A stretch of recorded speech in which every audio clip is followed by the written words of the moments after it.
¿Cómo se enfrentó el sistema universitario peruano al COVID-19 en 5 minutos o más? Veremos cómo en el caso de Perú este reto fue demasiado grande debido a la extensión que tuvo por décadas sectores como la educación y la salud. Pero veremos cómo la educación pública supo afrontar los retos y las dificultades para evitar la pérdida del año académico 2020. Primero, destacando que con la reforma universitaria de 2014 y el proceso de licenciamiento, las instituciones educativas alcanzaron condiciones básicas de calidad o CBC, ojito con eso, sin las cuales no habría sido posible enfrentar la crisis del COVID-19. También veremos la creación de la beca continuidad, lo cual permitió que continúen los estudios de alumnos afectados económicamente por la pandemia. Y junto con esto, también como el Minedu incentivó a las universidades públicas a adaptar la educación remota evitando la interrupción de estudios y posteriormente enfocarse en la investigación de la educación superior. Explicaré esto y muchos otros cambios que hubo para la universidad pública peruana. Comenzando con los antecedentes, y todo comienza con la promulgación de la Ley 30220, o Ley Universitaria, dando pie al ordenamiento de la universidad peruana con el objetivo de abordar la crisis institucional y moral existente, y de paso recuperar y asegurar el derecho de los estudiantes a una educación superior de calidad. Debido a la pandemia, el Estado se puso a prueba, y en esto se puede decir que la CBC, o Condiciones Básicas de Calidad, exigidas por la reforma, ayudaron a afrontar los retos y posteriormente, bajo la rectoría Minedu, se logró garantizar la continuidad educativa universitaria. Antes de pasar a ver las agendas desplegadas en medio de la emergencia sanitaria, vamos a repasar los cambios impulsados por la reforma universitaria. Primero pasamos por el fortalecimiento del rol rector del Minedu, ¿ok? Empezando por la modificación del ROF por parte del mismo Minedu, y posteriormente se crea la DIGESO, la cual básicamente regula la relación con las universidades y promueve el uso frecuente de recursos públicos. Luego se hizo la ARN y se reemplaza por la DIGESO, teniendo como supervisor a la misma SUNEDU, y este último asumiendo el rol del CONAFO para la autorización del funcionamiento. Poco después, todas las universidades se organizaron creando la ANUPP, que sería la principal vía de coordinación entre el Minedu y la universidad pública. Durante 2016-17 se establecieron dos líneas de la DIGESO, la DICOPRO y la DIPODA. La DICOPRO coordinó la asistencia técnica y la DIPODA diseñó estudios y políticas y recopiló información estratégica sobre la situación de la educación superior universitaria.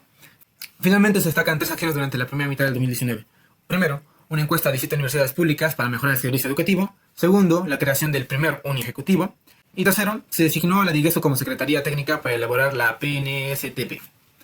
Ahora cambios en la gobernabilidad de la universidad. Esto está curioso, porque primero modifican el modo de elecciones de las autoridades hacia uno en el que todos votan de forma obligatoria y directa, con fines de ser democráticos, porque se dieron cuenta que la modalidad anterior hacía que minorías con intereses políticos y económicos controlaran a las universidades y a su vez afectándolos.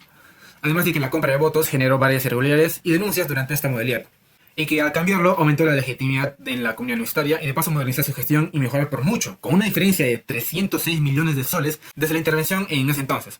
Ahora hablemos sobre licenciamiento y condiciones básicas de calidad. Luego de la creación de la SUNEDU, en reemplazo de la CONAFO, se crearon las bases de licenciamiento de las universidades, el cual posibilita la verificación de las CBC, condiciones básicas de calidad, y por consecuente el licenciamiento. Y los componentes de la verificación fueron diseñados en torno a 8 ejes, que se resumen en definición de objetivos institucionales, condiciones para nuevas universidades, ubicación y mantenimiento de locales, formación y desarrollo de investigaciones, docentes calificados, implementación de servicios educacionales, mediación e inserción laboral, y oferta y calidad académica. Finalmente, el fortalecimiento de la PRONAVEC.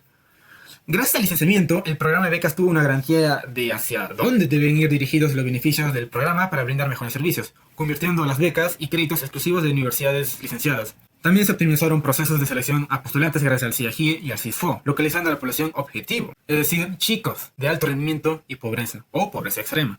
Además de que se impulsó el acompañamiento para minorar la deserción de becas.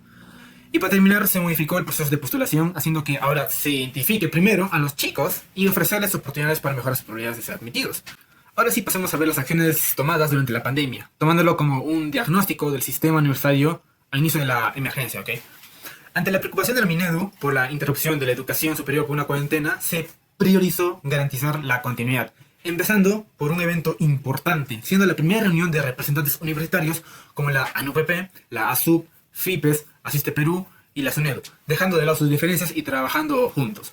A partir de eso se tomó conciencia sobre las dificultades que enfrentaban como universidad y necesidades para garantizar la continuidad del servicio tales como infraestructura y conectividad. Semanas después, viendo la extensión del aislamiento, algunas universidades suspendieron clases hasta 2021. Sin embargo, el Minedu se terminó a no perder 2 años académicos. La UNSA apoyó la causa inaugurando su año académico virtual, gracias a capacitaciones en educación a distancia desde 2019, logrando inspirar a otras universidades y continuando la educación de forma remota, diseñando una estrategia con 5 ejes para evitar la suspensión y deserción estudiantil. Primero, con la normativa, es decir, una orientación para la toma de decisiones. Esta está dividida en dos fases. La primera, para habilitar educación remota, estableciendo el objetivo de poner medidas orientadas y garantizar la calidad en el marco del estado de emergencia. Aquí se establecieron dos normas, una por parte del Minedu y la otra por parte del SUNEDU. La segunda fase es para establecer las características de la modalidad a distancia, y que el SUNEDU aprobó los servicios educativos bajo dicha modalidad, así como el licenciamiento y la CBC correspondientes. Ahora pasamos con financiamiento e incentivos. En 2020, el Estado garantizó 593 millones de soles para enfrentar la emergencia sanitaria y asegurar la continuidad del servicio educativo, distribuyendo el presupuesto de la siguiente manera. Ahora pasamos con el eje número 3, apoyo a la conectividad. Uno de los principales problemas de la modalidad remota fue el gran déficit tecnológico de docentes y estudiantes, trayendo dos problemas principales. Uno, la brecha digital y la infraestructura tecnológica. Y como segundo, el acceso limitado al Internet por parte de estudiantes y docentes, el cual se enfrentó mediante la entrega de chips o modems de Internet, teniendo como criterio técnico al CISFO. Cabe recalcar que se exceptuó a los docentes porque ellos necesitan una herramienta de trabajo. Seguimos con el eje número 4, el fortalecimiento de capacidades institucionales. En esta parte, el Minedu efectuó las siguientes acciones. Primero, para la asistencia técnica en materia presupuestal.